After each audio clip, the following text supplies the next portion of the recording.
দর্শক, এই মুহূর্তে আমি রয়েছি হোম অফ ক্রিকেট খ্যাত মিরপুর শেরেবাংলা স্টেডিয়ামে। এই মাঠেই চলছে এবং অনুষ্ঠিত হয়ে গিয়েছে বাংলাদেশ এবং ওয়েস্ট ইন্ডিজের মধ্যকার যে 3 ম্যাচ ওয়ানডে সিরিজ।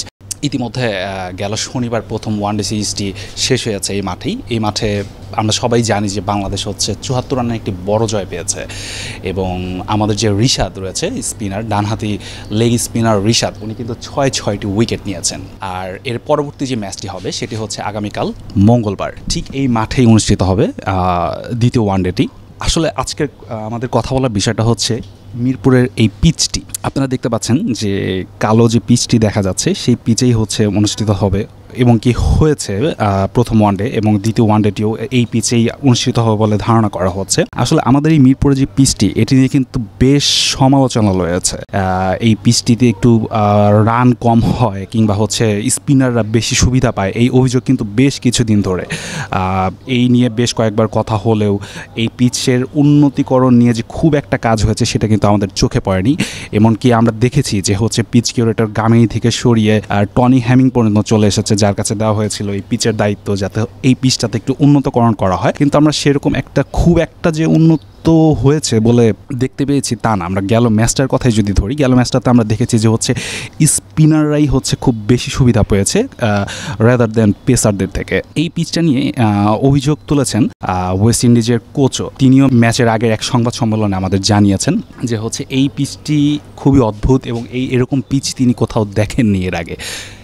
এই পিচটির মেন যে সমস্যাটা হচ্ছে আমি একটু বলে রাখি, এটা হচ্ছে কালো মাটির পিচ বা ক্লের পিচ। পিচে আর্দ্রতা থাকার কারণে পেসাররা যখন বল করেন সেখানে বলটা বাউন্স খুবই কম খায় এবং যারা হচ্ছে স্পিনার তারা হচ্ছে এখানে একটা বাড়তি সুযোগ পেয়ে থাকে, কারণ এখানে বল খুবই টার্ন নেয়। তো যার কারণে হোম গ্রাউন্ডের যে সুবিধা সেটা নিয়ে কিন্তু বাংলাদেশ বরাবরই এই ধরনের পিচেই, মিরপুরে বিশেষত মিরপুরে এই পিচেই খেলা আসছে। তো যেটা নিয়ে অনেক অভিযোগ ছিল, খেলোয়াড়দের কাছ থেকে অভিযোগ এসেছে, দর্শকদের কাছ থেকে অভিযোগ এসেছে, এমনকি হচ্ছে আইসিসিও কিন্তু এই পিচ নিয়ে বেশ কয়েকবার অভিযোগ জানিয়েছে। পিচ কিউরেটর যিনি টনি হ্যামিং, উনি আসার পর ধারণা করা হচ্ছিল যে এই পিচটাকে উন্নত করা হবে এবং এখানে হচ্ছে আন্তর্জাতিক মানের যে খেলাগুলো হয় যেখানে আসলে রান আসে সেরকম হচ্ছে আসবে। কিন্তু গেল ম্যাচটাতে দেখেছি যে হচ্ছে আগের যা সেরকমই রয়েছে। আজকে আমরা দেখতে পেরেছি যে হচ্ছে এই পিচে বেশ কিছু কাজ করা হচ্ছে।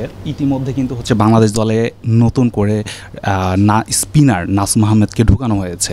আমি একটা কথা বলে রাখতে চাই আপনাদের যে বাংলাদেশের 2027 বিশ্বকাপ খেলার জন্য বেশ কিছু সমীকরণ নির্ভর করছে বাংলাদেশের।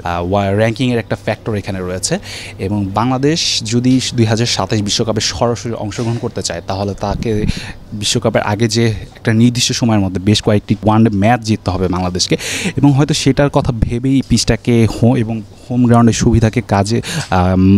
সুবিধাটাকে কাজে লাগানো হচ্ছে যাতে হচ্ছে আমরা র্যাঙ্কিংয়ে সেইভাবে আগাতে পারি বা হোম গ্রাউন্ডের যে সুবিধা সেটা নিতে পারি। কিন্তু এই পিচ নিয়ে আসলে আন্তর্জাতিক মানের যখন কি আমরা আন্তর্জাতিক লেভেলে খেলতে যাই, যখন আমরা দেশের বাইরে খেলতে যাই, তখন কিন্তু খুব একটা আশানুরূপ ফল আমরা পাই না। আমরা রিসেন্টলি দেখেছি যে আফগানিস্তানের সাথে বাংলাদেশের একটা ওয়ানডে সিরিজ হয়েছে আবুধাবিতে, দুবাইয়ের মাতৃতে, কিন্তু সেখানে কিন্তু আমরা আমাদের আশানুরূপ ফল করতে পারিনি। তো এখন সেই একটা প্রশ্ন থেকেই যাচ্ছে যে হচ্ছে এই পিচটা যেটা কালো মাটির পিচ বা যেই পিচ নিয়ে এত সমালোচনা, সেই পিচ কি আসলেই উন্নতকরণ করা হবে বা টনি হ্যামিং কি এটাকে আসলেই পারবে যে দর্শক এবং খেলোয়াড়দের যে চাহিদা, যে দর্শক এবং খেলোয়াড়রা কিন্তু একটা জিনিস সবসময় চায় যে হচ্ছে ম্যাচে রান আসবে, একটা জমজমাট লড়াই হবে, কিন্তু এই মিরপুরের পিচটাতে কিন্তু আমরা সবসময় দেখি উল্টো।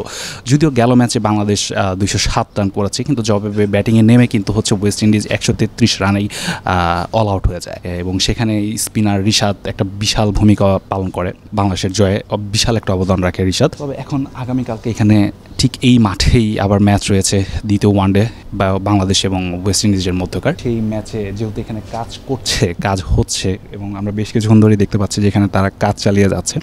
এখন কতটা ফল আসবে বা আসলে কতটা কাজ এখানে করা হচ্ছে সেটা হয়তো কালকের ম্যাচই বলে দিবে।